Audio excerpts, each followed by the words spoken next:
السيمبل ارثماتيك اوبريشنز، وهنا انا بتعامل مع البايثون كاني بتعامل مع آلة حاسبة، بنفذ عملية حسابية زي عملية الجمع وحاططها هنا جوه البرنت. اقدر اشوف ناتج الجمع هنا، وخلي بالك انا استخدمت البرنت عشان اظهر الاوتبوت بتاعي، لكن طالما بستخدم الكولاب او الجوبيتر مش محتاج احط علامة البرنت طالما بنفذ عمليات حسابية في سطر واحد. هتحتاج بس لو انت بتستخدم اي دي اي تانية للبايثون تستخدم فايل دوت باي. اقدر استخدم جمع، طرح، ضرب، قسمه، ما عنديش مشكله. خلي بالك من الاقواس، انا دلوقتي بنفذ 3 زائد 4 وبعد كده بضرب في 2، ف7 في 2 ب 14. طيب لو شلت الاقواس ايه اللي هيحصل؟ هنلاقي ترتيب مختلف. طب هو ليه طلع كده؟ لان انا عندي اولويه لتنفيذ عمليه الضرب قبل الجمع، فهو 2 في 3 ب 6 زائد 4 10. فانا عشان ما ادخلش في قصه اولويات التنفيذ للعمليات الحسابيه لازم اخد بالي من الاقواس. طيب انا لو كنت قاصد في الاول 2 في 3 زائد 4 عايز انفذ عمليه الضرب انا بالفعل الاول، فانا عندي اوبشن ان انا اعمل كده ويطلع لي الناتج زي ما انا عاوز، او ان انا اشيل واعتمد على الاولويه بتاعه التنفيذ، وده مش هيكون محبذ لان الكود مش هيبقى ريدابل بشكل كويس. يعني كده ما عنديش مشكله نفس الاوتبوت لان انا قاصد ان تنفيذ عمليه الضرب الاول، لكن الافضل انك تستخدم الاقواس. وما عنديش مشكله في العمليات الحسابيه البسيطه، وزي ما بقول لك في اولويه لتنفيذ العمليات الحسابيه، لكن عشان ما تشغلش بالك بيها وما تعتمدش عليها اتعامل دايما بتنفيذ الاقواس في العمليات اللي انت محتاجها تتم الاول. طيب انا ما عنديش مشكله في العمليات الحسابيه. طيب لو قسمت على الزيرو هل ده هيكون مقبول عند البايثون؟ اكيد لا، هيطلع لك ايرور. والميزه هنا انه بيعرفك نوع الايرور، هو عنده ايرور هنا اسمه زيرو ديفيجن ايرور، فبيقول لك انت قسمت على الزيرو.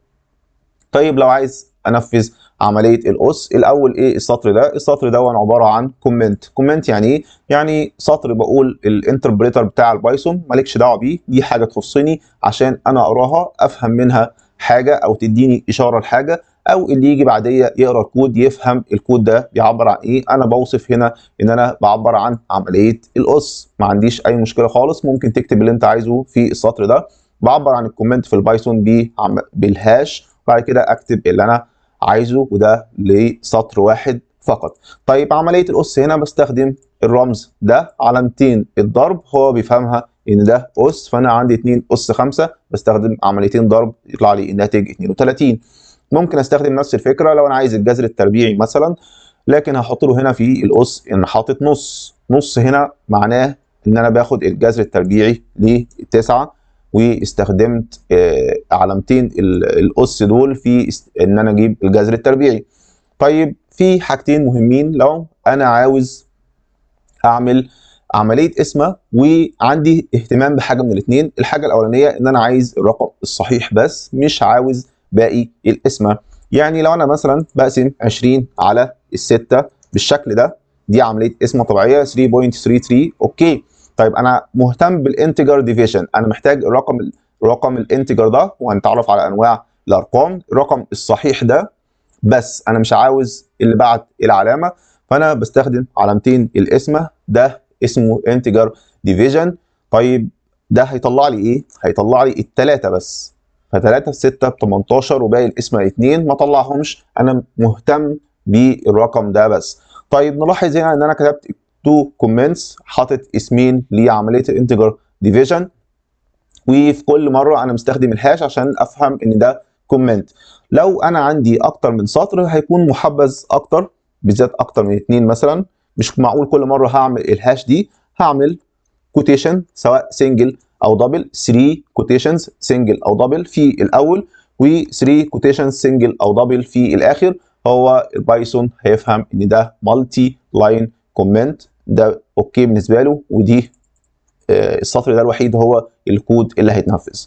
طيب احنا قلنا دي عمليه الانتجر ديفيجن، انا مهتم بالرقم الانتجر بس. لو انا مهتم بقى بباقي القسمه، نفس العمليه الحسابيه هنا، احنا قلنا 3 في 6 ب 18 وكان الباقي 2، فانا هنا لو عايز الريميندر او الباقي بستخدم علامه البرسنتج وارن يطلع لي باقي القسمه اللي هو الاثنين. طيب هل في اكواد جاهزه بيلت ان في البايثون بتنفذ بعض العمليات الحسابيه اللي انا ممكن احتاجها او عمليات لوجيك؟ في بعض الفانكشنز بنسميها او كود جاهز يطلع لك بعض الامور زي المينيمم والماكسيمم والابسوليوت والصم. عاوز اصغر قيمه في مجموعه الارقام دي وعايز اكبر قيمه، عايز القيمه المطلقه يعني انا عاوز الرقم بس بغض النظر عن اشارته نيجاتيف او بوزيتيف، عاوز اجمع مجموعه ارقام، كل ده اوكي. وما تشغلش بالك بمعنى الاقواس دي دلوقتي، هناخدها بالتفصيل بعدين. يطلع لي ده المينيمم 0 والماكسيمم 9 والابسوليوت 99 42 وده السمشن بتاعت الارقام ال 15. طيب اكسرسايز ليك كده، خلي بالك تعرف تحسب الشكل ده، وان كان مش هيكون محبذ انك تكتب بالطريقه دي الكود، ولكن انا عايزك تكون فاميليار انك تعرف تحسب العمليات الحسابيه دي في سطر واحد. الطريقه اللي تحاول تمشي بيها قبل ما تعمل برنت انك تطلع اوتبوت، وبعد كده تقارن الاوتبوت بتاعك بحسبتك انت بالحاجه اللي طلعها. طب اشتغل ازاي؟ اشتغل بالاقواس الصغيره واخرج الاقواس الكبيره. انا هنا ممكن احتاج ان انا احسب الابسوليوت الاول، عرفت ده هيطلع لي كام، بعد كده بقى معايا رقم هنا ورقم هنا هجيب الماكسيمم بتاعهم. طيب معايا رقمين اجيب السميشن، بقى معايا رقم ورقم اجيب المينيمم. اشتغل من جوه لبره وشوف هتعرف تحسبه ان شاء الله.